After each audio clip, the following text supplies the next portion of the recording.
Ahora vamos a escuchar a otro líder centroamericano, nuestro americano,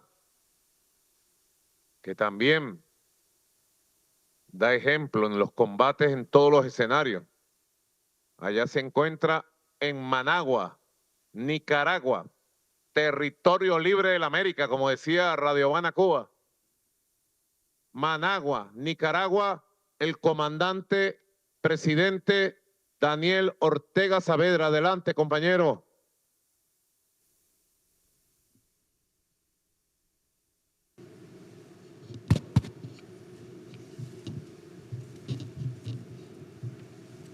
Buenos días,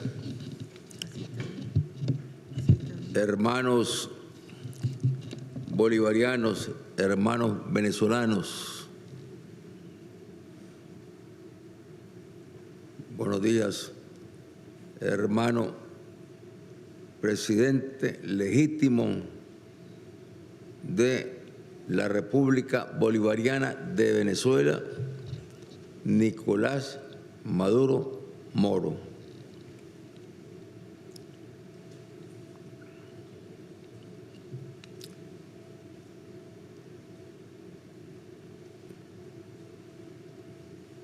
Sí, mucho hablamos en estos últimos tiempos que el fascismo está resurgiendo, se está fortaleciendo. Y me parece que el fascismo no es que se haya iniciado. El fascismo no se origina ni en Alemania, ni en Italia, ni en España. Sí, destacó porque fueron, digamos, los puntos donde el fascismo se desenmascaró.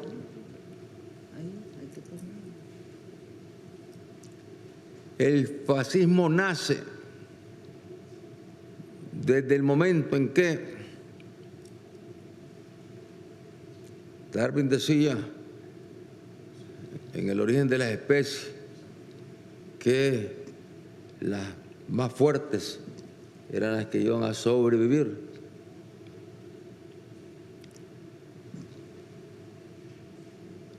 En el origen de las especies también está la especie humana. Y la especie humana, su tendencia fue a imponerse por la fuerza. Desde los orígenes de la humanidad, ahí estaba ya incubándose el fascismo. Y ya no digamos cuándo, como parte de la civilización del desarrollo de los imperios, de la Grecia ejemplar, de la Roma,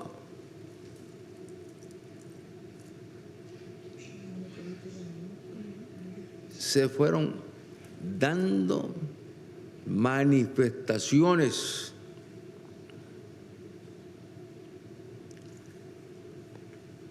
tanto más brutales que las que se dieron después con Hitler, Mussolini y el español.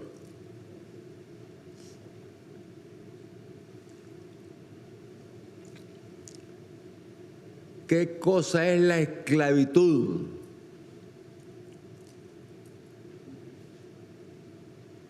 Ya que la esclavitud es los que instalaron la esclavitud, los que promovieron la esclavitud, los que transitaron con esclavos de África y que luego eran trasladados por Europa.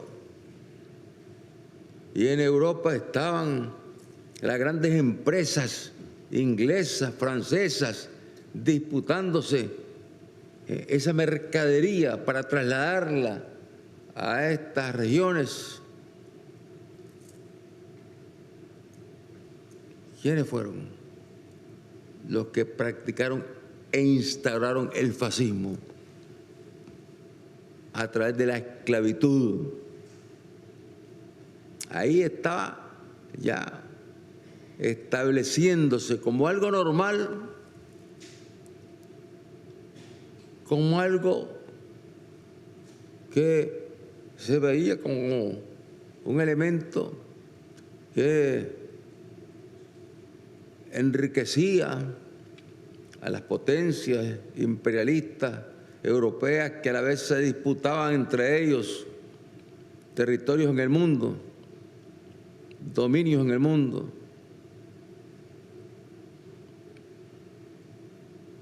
Ahí estaba ya el fascismo. Y lo que se llamó después el desarrollo de la libertad, de la democracia. Cuando se produjo la gran Revolución Francesa, cuando se produjeron cambios en Europa.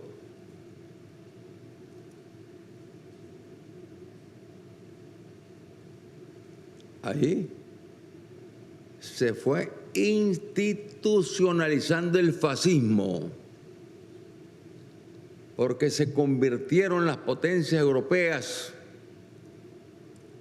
disputando siempre entre sí, como los amos del planeta, como los dueños de los continentes africanos, asiáticos, americanos.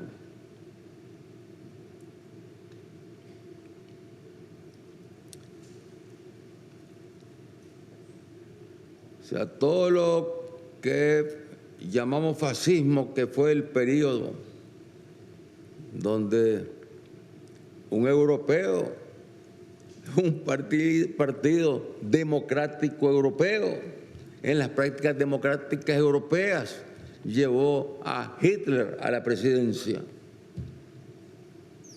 con apoyo de empresas norteamericanas. Y luego Mussolini, y luego el español Franco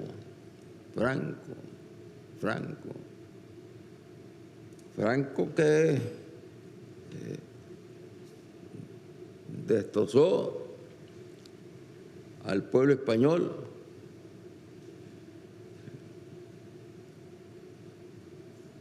Y Franco enlazado ¿con quién? Con otro imperio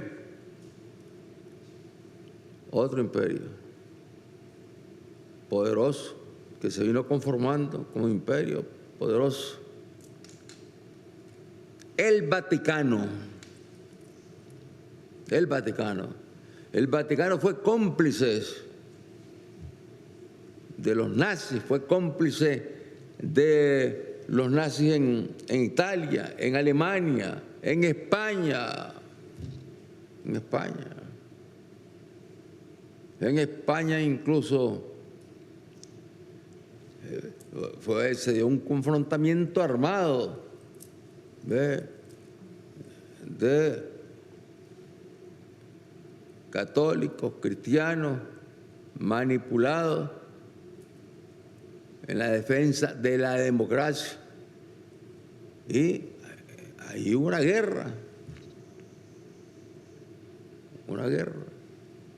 como la guerra que se produjo tiempo después en México. Los curas en guerra contra lo que eran procesos de avanzada en México, volando balas, locura. Y no podemos cerrar los ojos a esa realidad. El Vaticano es un instrumento más en todas estas batallas que estamos librando, un instrumento más que es parte del conglomerado del fascismo que en nuevas modalidades quiere dominar el mundo. Y como han venido dominando, invadieron América y fueron 500 años. Pero como se logró la independencia y gracias al heroísmo, al patriotismo, al coraje de Bolívar, y no solamente Bolívar, ya señalando a quienes iban a manchar de sangre todo nuestro pueblo, los Estados Unidos, y apelando por lo tanto a la unidad de nuestros pueblos, Bolívar. Y más al norte de nuestra América llegaron los otros invasores. Ellos no pidieron permiso para llegar a México, los británicos, a España, perdón, a Estados Unidos. Los españoles no pidieron permiso para venir a América. Los europeos que siguieron emigrando hacia los Estados Unidos, lo que hacían era asesinar a los pueblos originarios, destruir su cultura, destruir su formación de vida, su desarrollo, igual que en nuestra América. Esas son prácticas fascistas, que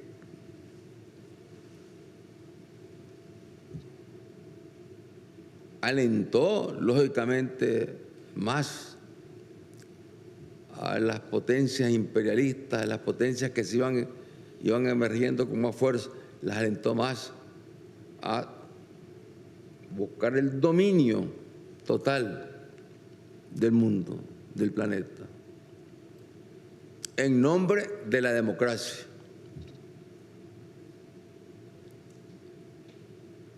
Y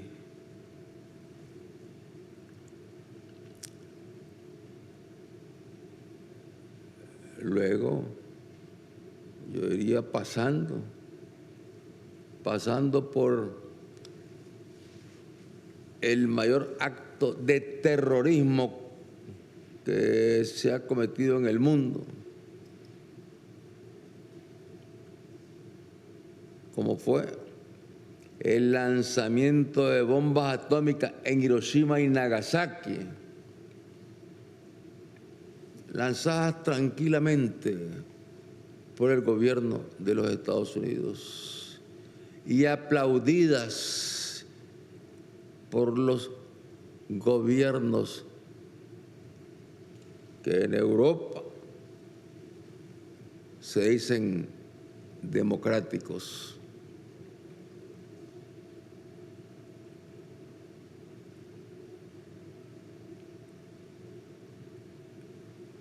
Fue fueron dos actos de terrorismo que produjeron muchos más muertes y muchos más daños en el largo plazo que los actos de terrorismo en las torres de Nueva York. Porque ahí con los primeros bombazos en Hiroshima y Nagasaki murieron 250.000.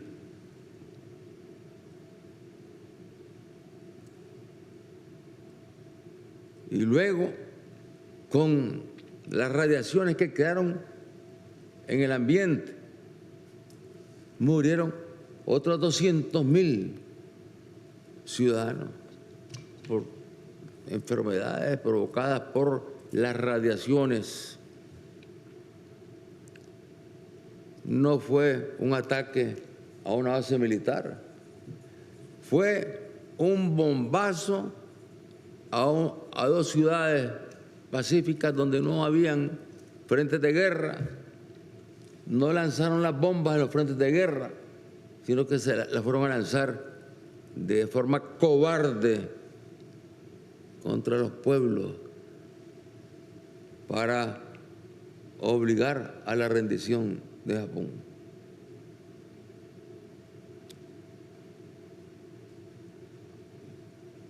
El fascismo y el nazismo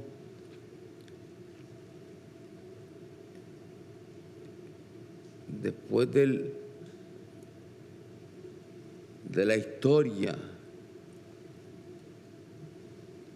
de la gran mentira que instalaron en el mundo,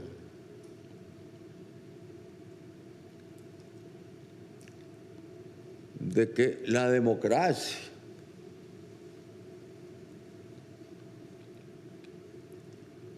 es la que debe reinar en el mundo. En nombre de la democracia ya se venían cometiendo esos crímenes.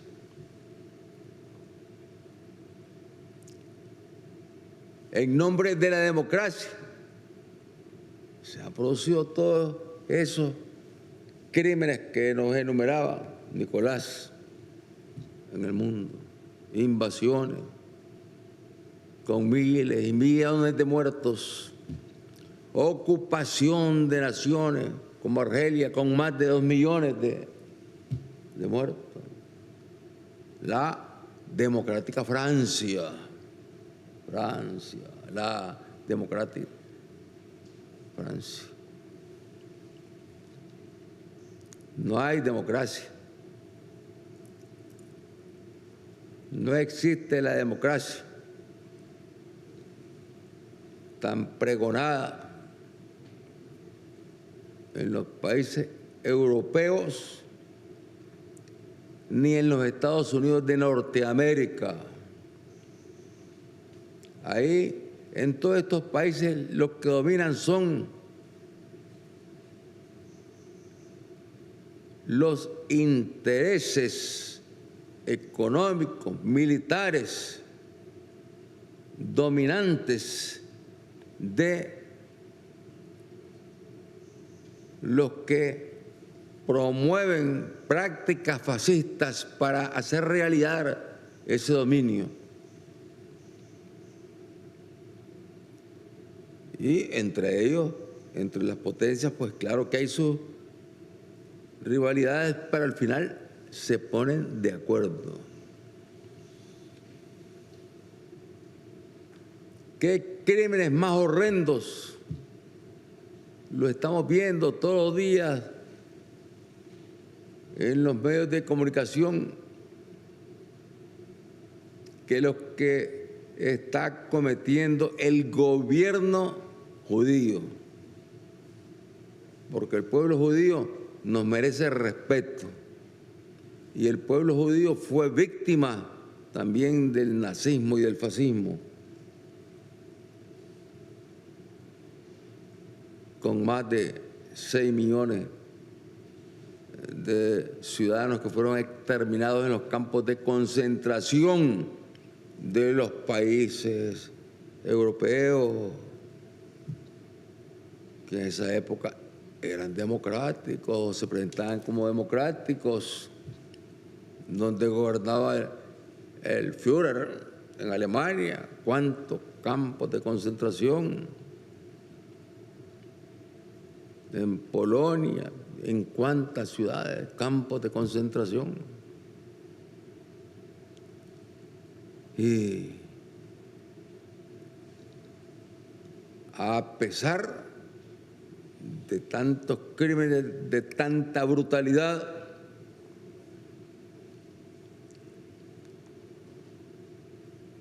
la esclavitud, tal y como se practicaba en aquellos tiempos, bueno, ya esa esclavitud ha desaparecido. Pero se han establecido nuevas formas para encadenar a los pueblos. Y aquí en nuestra América, la práctica es el chantaje.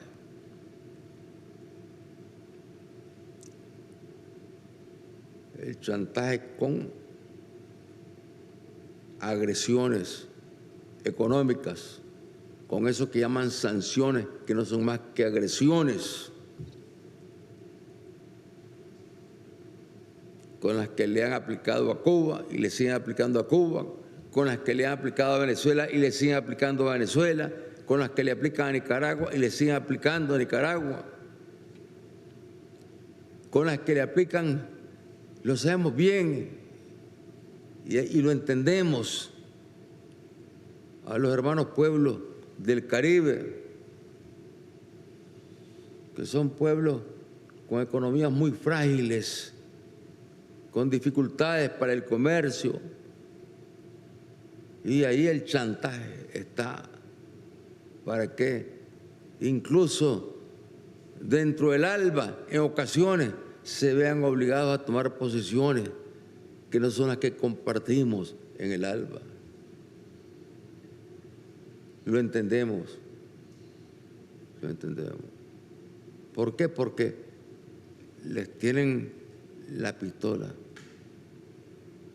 puesta en la cabeza. Y en toda nuestra América, donde la nueva etapa de liberación se inició después de la independencia de España, de las batallas heroicas del más grande combatiente de nuestra América, Simón Bolívar. Las batallas han continuado y los pueblos han ido cobrando más conciencia. Los pueblos han ido cobrando cada vez más valor, identificándose con la gesta de quienes entregaron todo para liberar a sus pueblos.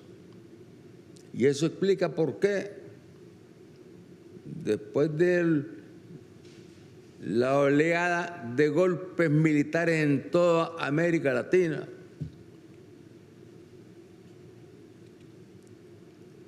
promovida, organizada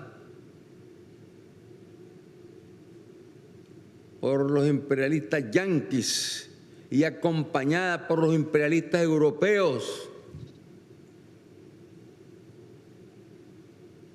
y aplaudida y acompañada también por los vendepatrias, gobiernos vendepatrias latinoamericanos, como a pesar de que tenían oprimida a nuestra América,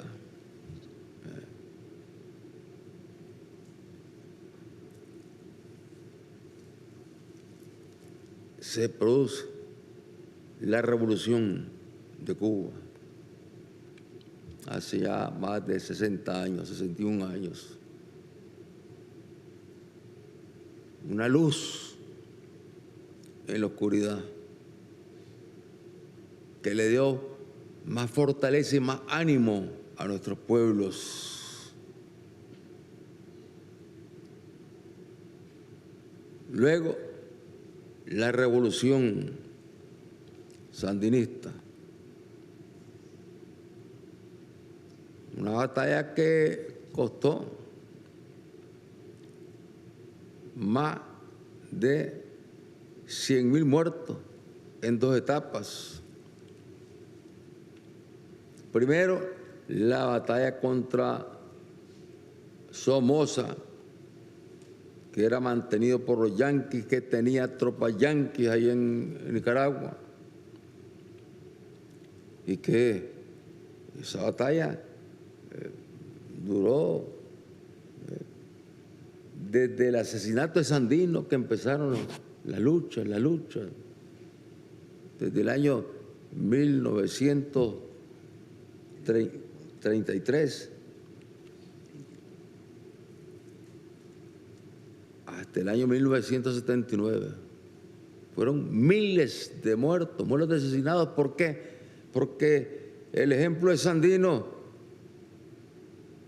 no amedrentó al pueblo nicaragüense, sino que el pueblo empezó a librar luchas, guerrillas, batallas por diferentes lados. Generales sandinistas de 70 años organizaron destacamentos y incursionaron de nuevo y murieron peleando en Nicaragua. Es decir, fue una batalla larguísima. Y los crímenes de Somoza. Y luego, la gran lección que aprendimos nosotros ahí.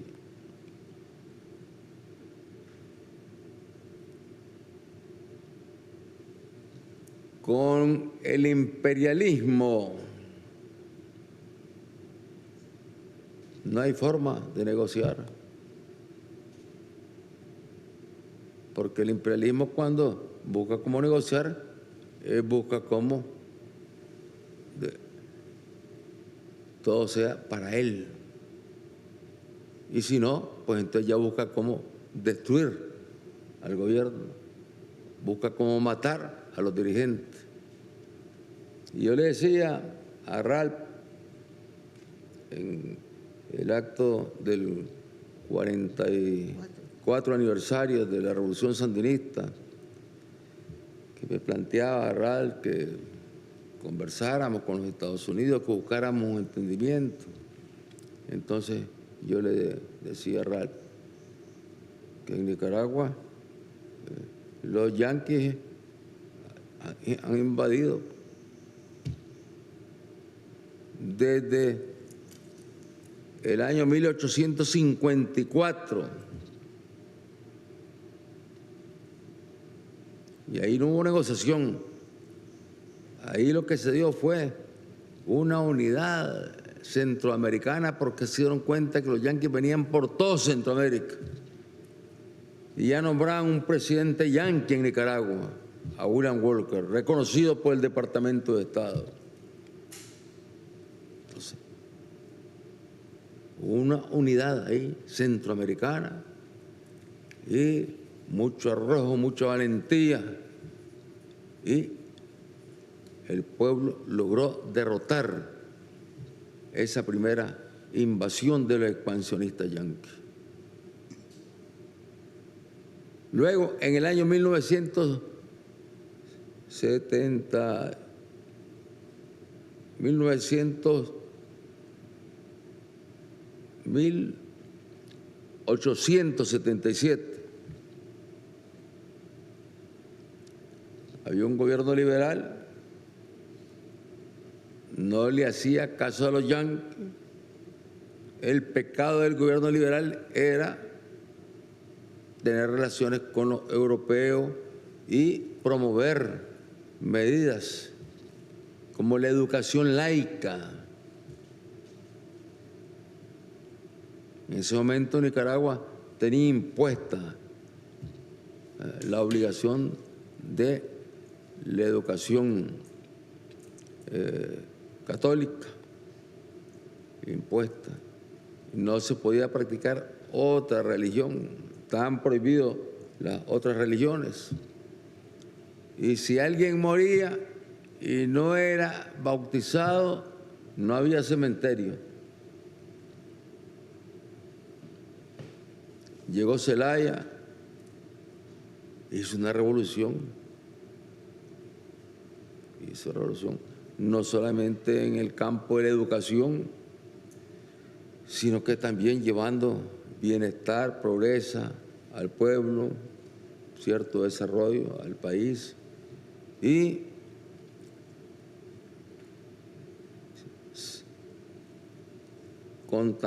contactándose con otras naciones, intentando la construcción del canal por Nicaragua. Pero está la doctrina Monroe. Y la doctrina Monroe no permitía que estos países tomaran acuerdos con otros países, aunque fuesen imperialistas también, como los europeos, porque se les estaban metiendo en su territorio. Se sentían dueños de estos territorios. Y como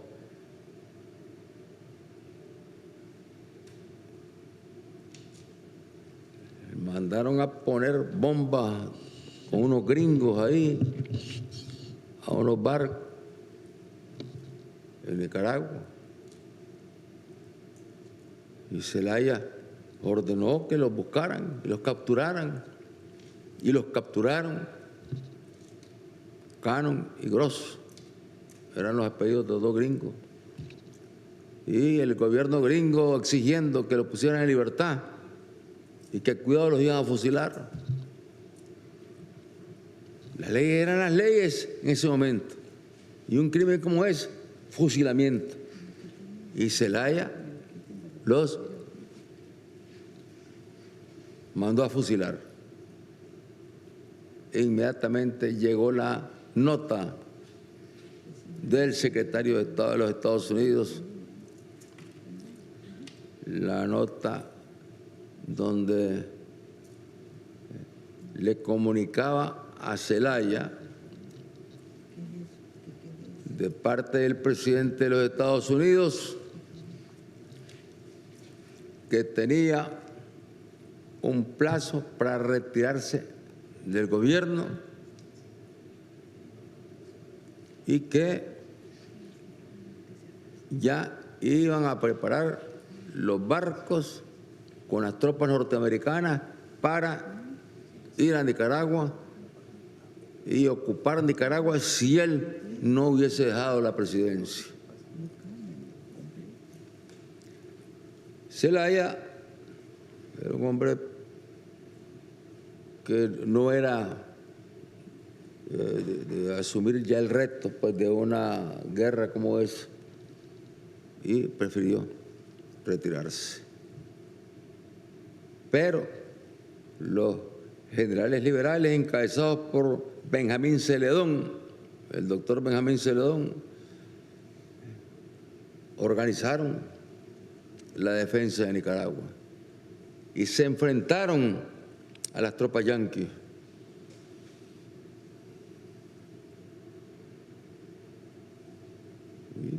Hay un monumento en un cerro que se llama el Coyotepe, que es donde se atrincheró Zelaya, Zeledón con sus tropas, y donde los gringos mandaron a altos oficiales de sus tropas que ya tenían cercado a decirle a Zeledón que se rindiera y que le ofrecían el cielo y la tierra. Y Zeledón respondió con una carta que le mandó a su esposa, y donde le decía que él, por honor a ellos, a su familia, a la patria y al pueblo, no se iba a rendir, ¿ve? Y que entendiera que su muerte, ¿ve?, era un deber antes que rendirse. Y el 4 de octubre, día de su cumpleaños, matan a Zeledón. y lo pasean los yanquis por las calles de los pueblos, para que los pueblos se aterroricen y no sigan peleando contra los yanquis. Y en una de las calles está un muchacho de 14, 16 años, un muchacho que no es político, pero que tiene coraje, tiene amor a la patria, Sandino.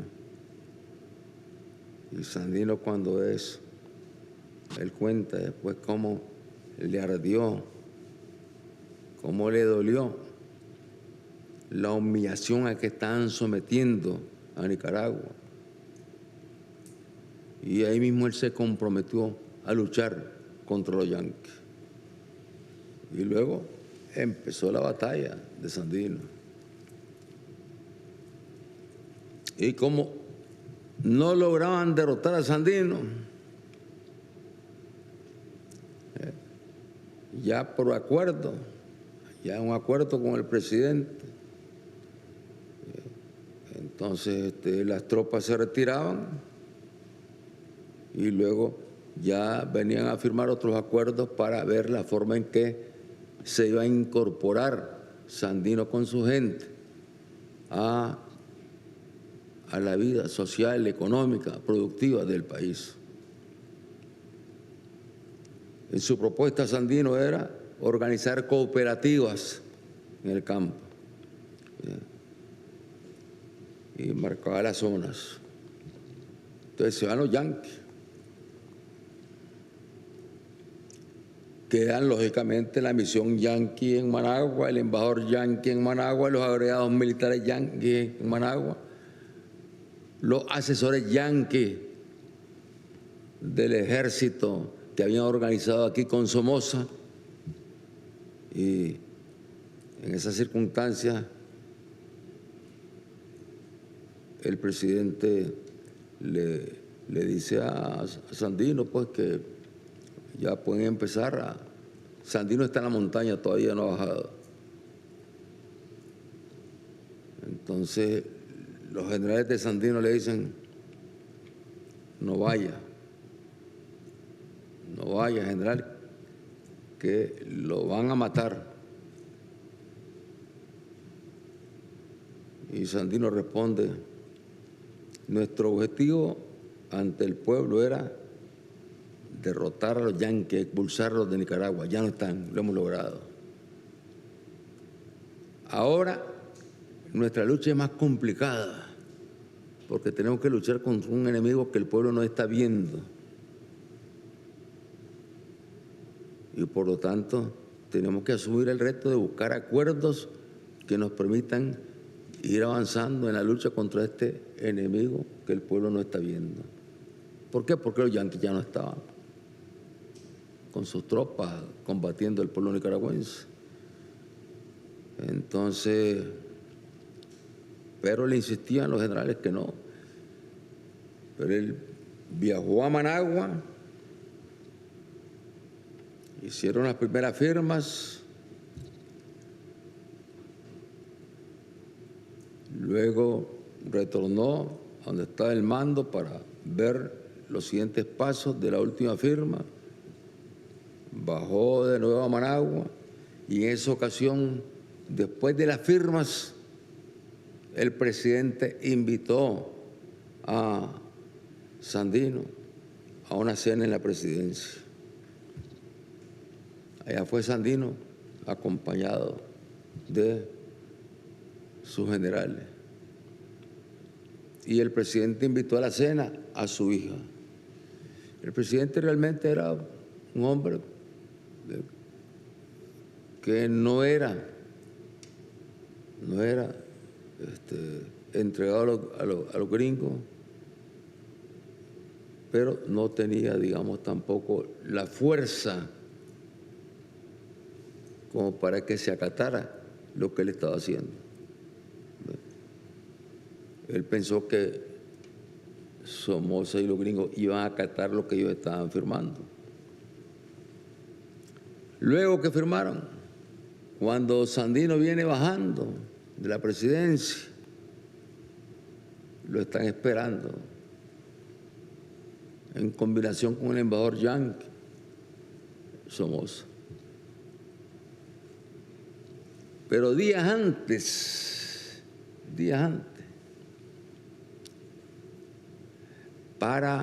como tenían la duda de que Sandino regresara a Managua, días antes, cuando Sandino llega, lo primero que hace Somoza es buscarlo y abrazarlo y decirle hermano, que son hermanos, le dice, hermanos masones. Y esa foto ahí está para la historia. Era el abrazo de Judas para darle confianza a Sandino de que nada le iba a pasar. Y a los días están asesinando a Sandino.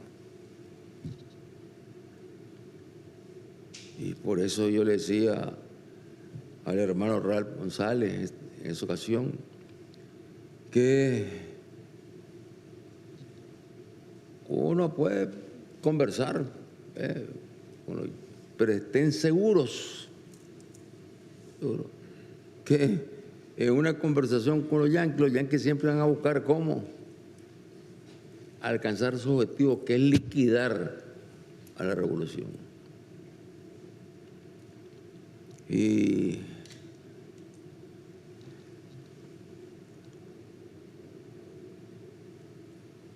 luego de ese periodo que nos narraba Nicolás de golpes de Estado en América Latina, dictaduras, tiranías por todos lados, los yanquis dominando, eran los dueños. Bueno, Cuba.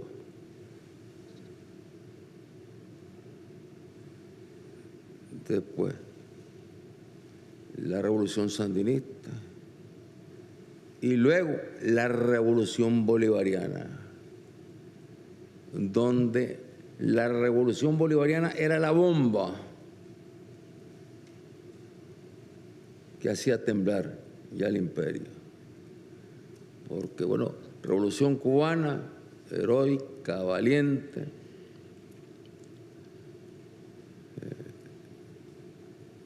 pero lógicamente un país pequeño, con una economía pequeña y ya sufriendo el bloqueo. La revolución bolivariana con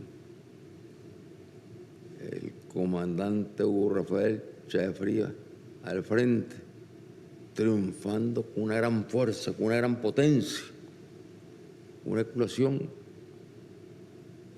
Yo le comentaba a Nicolás un día que cuando nosotros estábamos en la guerrilla, estábamos luchando, habíamos alcanzado la victoria, estamos en la guerrilla. También habían guerrillas aquí en Venezuela, y guerrillas que tomaron una fuerza. Y entonces decíamos nosotros, porque habían guerrillas en Guatemala, en México, en Brasil, se dio la guerrilla del Che, en Bolivia, o sea, por toda América Latina habían guerrillas,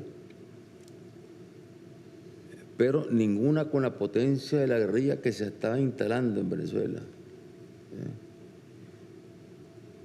Y nosotros decíamos, aquí la próxima victoria va a ser en Venezuela, pensando en una victoria guerrillera, va a ser en Venezuela. Y eso sí que va a ser una fortaleza para que se puedan reproducir las victorias en América Latina. Venezuela, con el ingenio, con la inteligencia, con la visión del comandante Chávez, después del primer intento armado, porque él hizo el intento armado para derrotar a los yanquis aquí en Venezuela.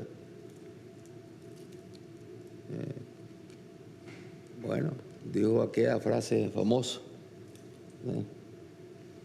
Y lo que dijo se hizo realidad.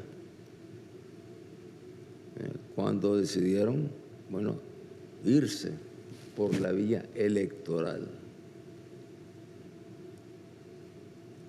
Y yo lo he dicho en Venezuela varias veces, y lo dije en vida del comandante Chávez, comandante eterno, lo dije. Ustedes han logrado aquí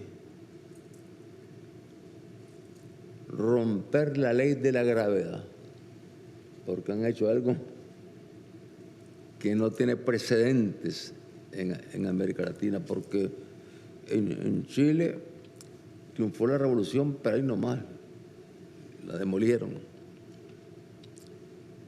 Pero además,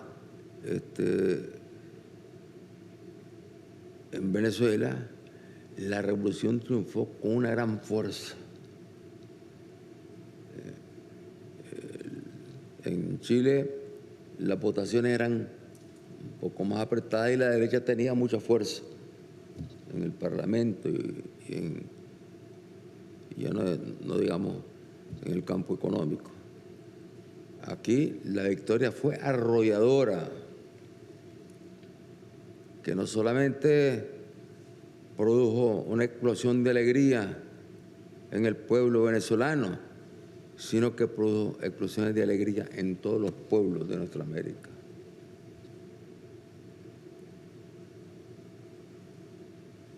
Pero ¿quién se podía imaginar en ese momento de esa gran victoria que los yanquis iban a organizar un golpe de Estado contra el presidente Chávez?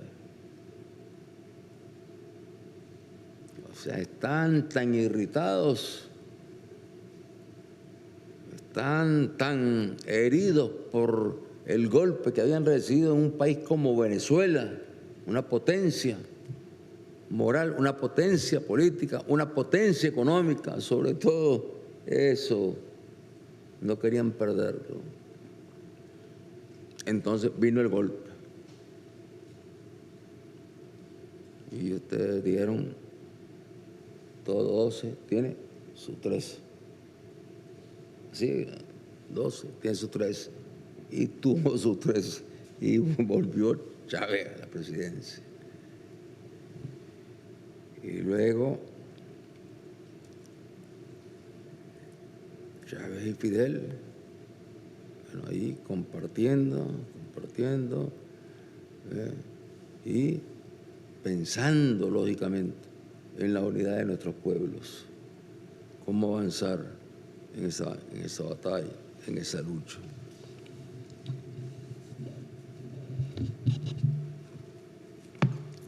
Y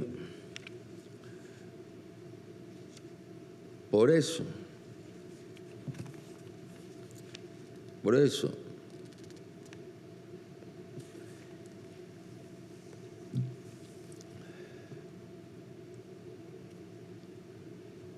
hoy se puede explicar la reacción brutal, cobarde,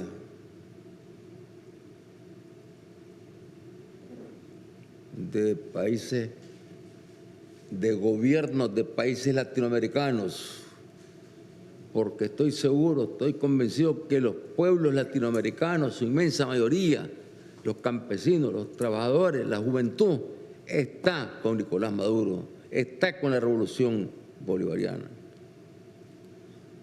Pero gobiernos serviles, traidores, arrastrados, gobiernos que se han presentado como muy progresistas, como muy revolucionarios,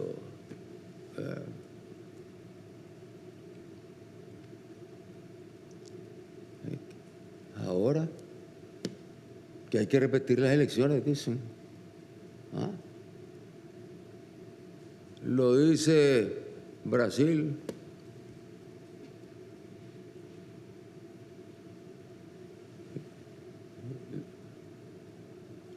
Lula.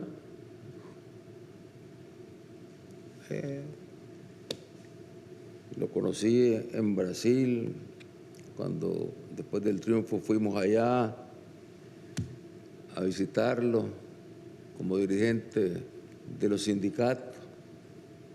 Mucho cariño, mucho...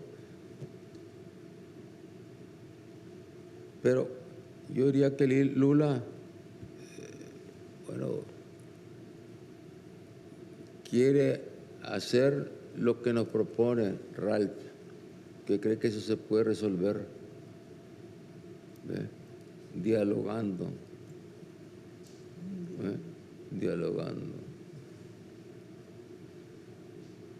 Al que te pongan enfrente a dialogar, va a dialogar por los gringos. Y los gringos jamás van a aceptar al gobierno que eligió y decidió el pueblo bolivariano. Luego, en el primer aniversario del triunfo de la revolución, invitamos a Lula. Y ahí le presentamos a Fidel. Ahí, lógicamente, él, una personalidad con mucha fuerza, como dirigente de los trabajadores, y luego ya organizando el partido, compartíamos todo.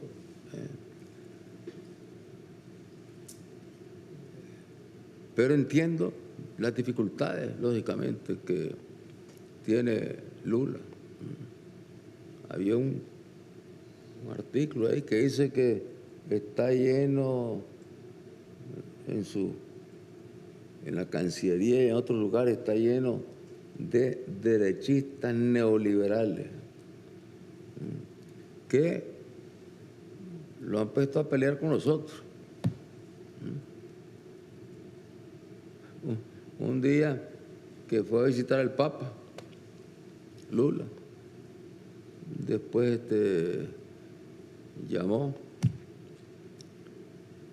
y llamaron de la Cancillería brasileña y le estaban pidiendo que él quería hablar conmigo porque tenía un mensaje del Papa. Entonces, primero, si el Papa, que es un Estado que está claramente a favor del imperio,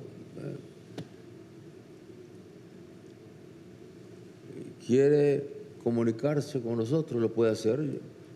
Continuamente nos comunicamos con ellos, con el, ¿cómo se llama? Canciller Parolín. Con el canciller Parolín.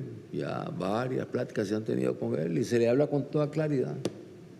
Se le habla con toda claridad. Y Parolín pues escucha. Y ahí Entonces, no necesitamos intermediarios nosotros, ni le pedimos a Lula que fuera intermediario. Entonces, no le respondimos a Lula y él se molestó. Después, en una entrevista, entonces, él le preguntan que por qué el dictador, después que había sido revolucionario, se había convertido en otro Somoza. Le preguntan el periodista. Entonces él responde que efectivamente que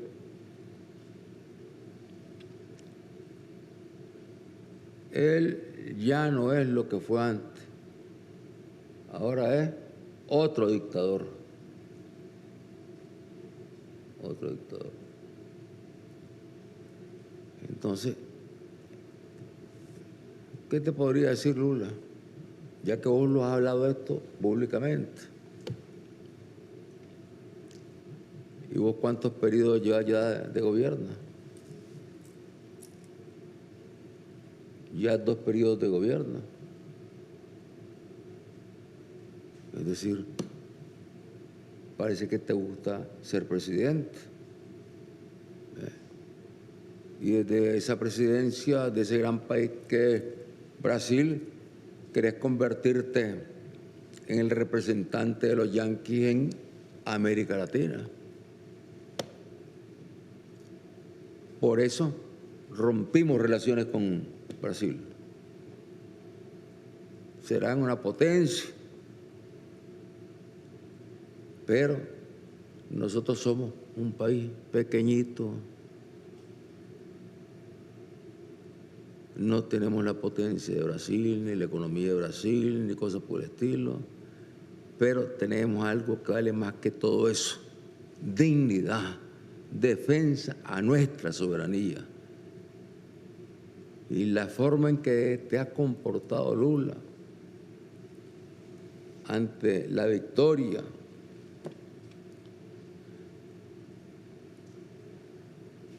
del presidente legítimo de Venezuela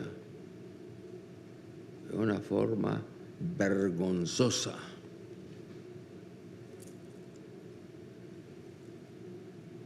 Vergonzosa. Repitiendo las consignas de los yanquis, de los europeos, de los arrastrados, gobiernos arrastrados de América Latina. Te estás arrastrando también, Lula. Te estás arrastrando, Lula. Y no me digas que tus gestiones fueron extraordinarias. Sí, fueron extraordinarias en algunos campos cuando fuiste el presidente por primera vez. Pero recordá también los alborotos, los escándalos, los lavallatos. Acordate bien de todo eso. O sea, no, aparentemente no fueron gobiernos muy claros, muy limpios. Acordate, Lula. Y te podría mencionar una docena de cosas más. Si querés que te respete, respetame, Lula. Si querés que te respete el pueblo bolivariano, respetá la victoria del presidente Nicolás Maduro. Y no andes ahí de arrastrado.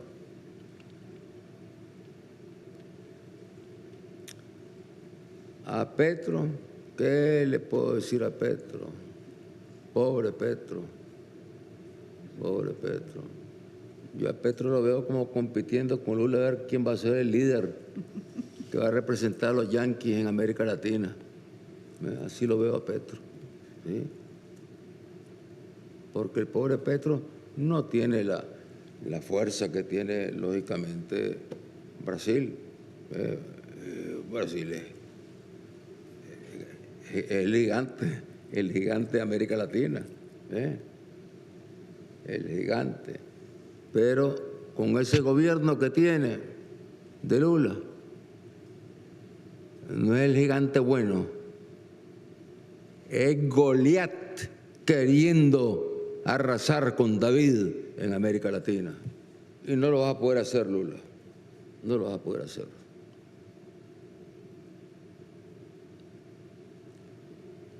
Lo que sí quiero alertar a Nicolás, y seguro que ustedes ya eso lo tienen pensado, lo tienen analizado y están preparados, como a ellos ya les fracasó esta maniobra, no hay vuelta atrás, no hay paso atrás.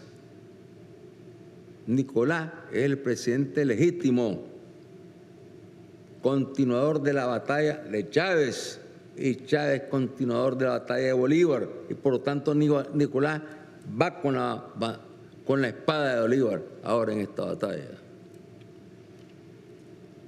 Pero no descarté, Nicolás, que si a Nicaragua, un país que es una migajita de tierra, con una economía bien pequeña, bien frágil, con países fronterizos donde hay bases militares yanquis. Honduras tiene bases militares yanquis, Nicolás. Y en Costa Rica montan bases militares yanquis también. Como no pudieron evitar el triunfo de la revolución en el 79, después de tantos años, más de 40 años de dominación imperialista, somocista, y con miles de muertos a lo largo, ¿qué hicieron? Organizaron un ejército mercenario. Y vos sabés bien, Nicolás, que ese ejército mercenario, Petro no lo veo que lo vaya a alimentar, pero es que en Colombia ahí están los mercenarios, el presidente Uribe. Ahí está Uribe. Y está el muñeco, ¿cómo se llama el muñeco? El otro. Está Uribe. ¿Vos has escuchado a todos esos presidentes o expresidentes colombianos cómo se están pronunciando en contra de Duque, en contra de la victoria del pueblo bolivariano?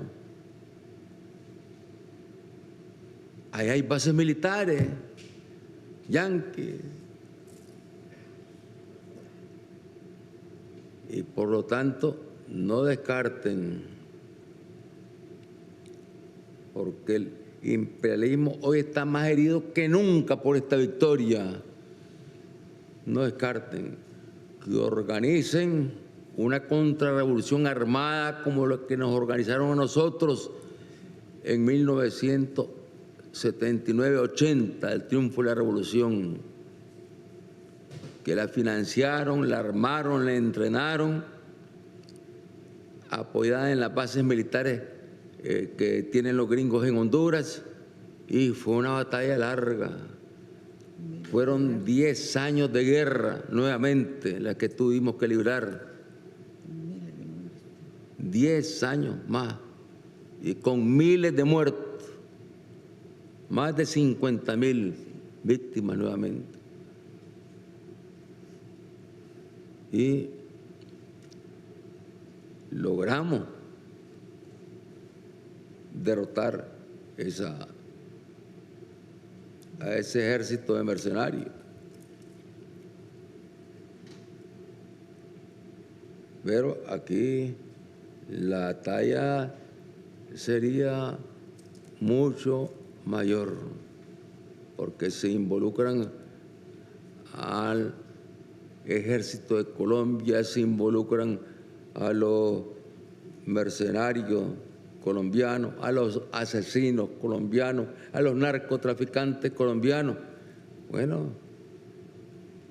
habría que, y con esa enorme frontera que tienen ustedes con Colombia, habría que prepararse, Nicolás, habría que prepararse para darles la batalla y derrotarlos. Porque estoy seguro que si se da esa batalla, los van a derrotar, y tengan la seguridad que si se llegara a esa batalla, van a contar con combatientes sandinistas acompañándolos en esa batalla. Y tengo la seguridad que así como se sumaron miles de combatientes a la batalla de Nicaragua contra Somoza, también se van a sumar miles de combatientes latinoamericanos y caribeños a la defensa de la revolución bolivariana.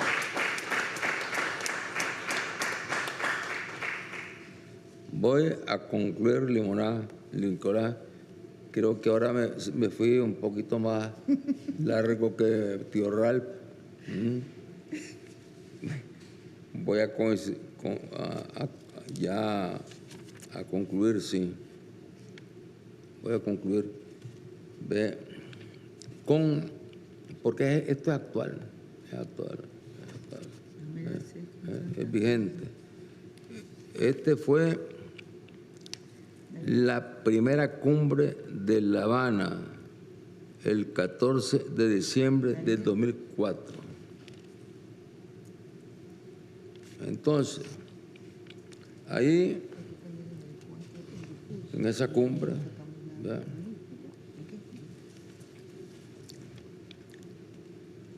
ya en la parte final de la declaración, dice: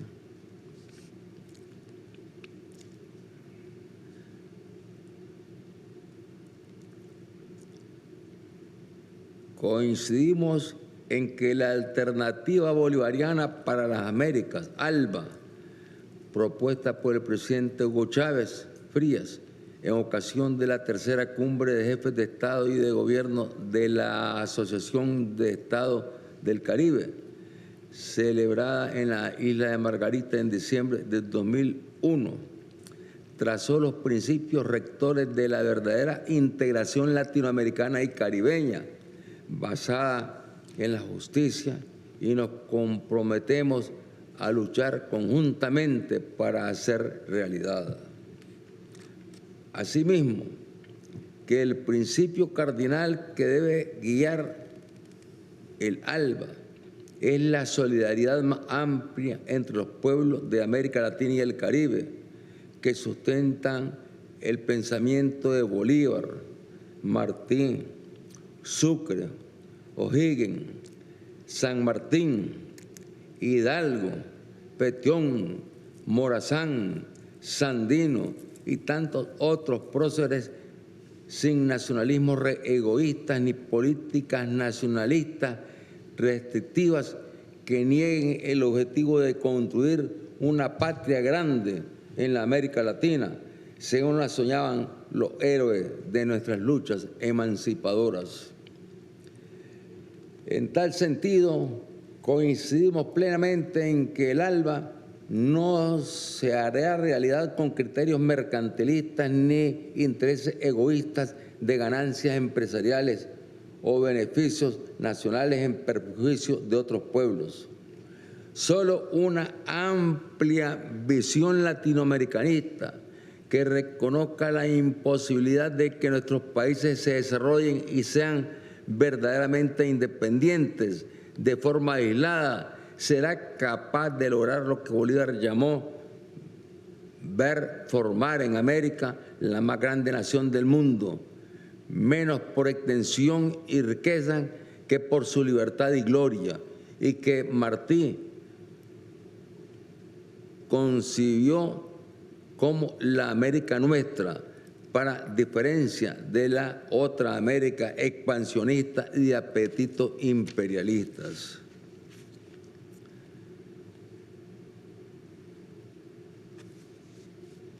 Aquí ahora.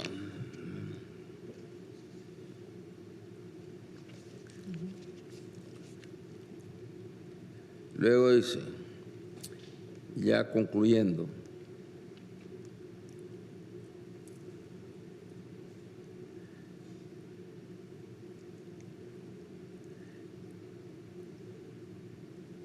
concertación de posiciones en la esfera multilateral y en los procesos de negociación de todo tipo con países y bloques de otras regiones, incluida la lucha por la democratización y la transparencia en los organismos internacionales, particularmente en las Naciones Unidas y sus órganos.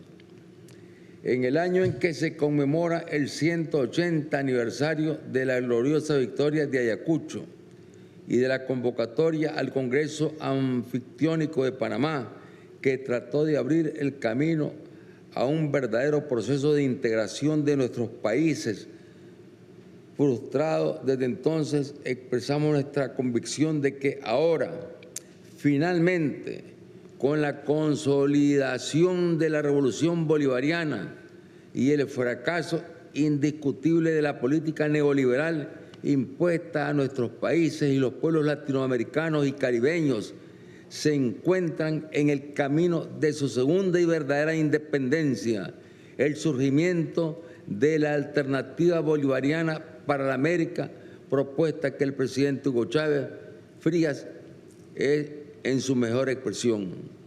Suscrito en La Habana a los 14 días del mes de diciembre del 2004, Fidel Castro Ruz, presidente del Consejo de Estado de la República de Cuba, Hugo Chávez Frías, y yo, ¿qué les puedo decir? ¿Qué le podemos decir? Fidel, Hugo, no les vamos a fallar. Vamos adelante con Nicolás.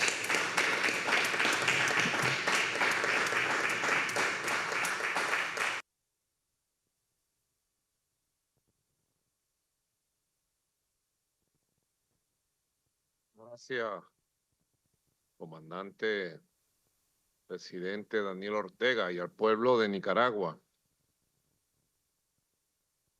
Quien luego se sumó, empezando el 2007, como un torrente de fuerza centroamericana a la entonces alternativa bolivariana de los pueblos, quien luego completó su concepto en una alianza. Somos una alianza.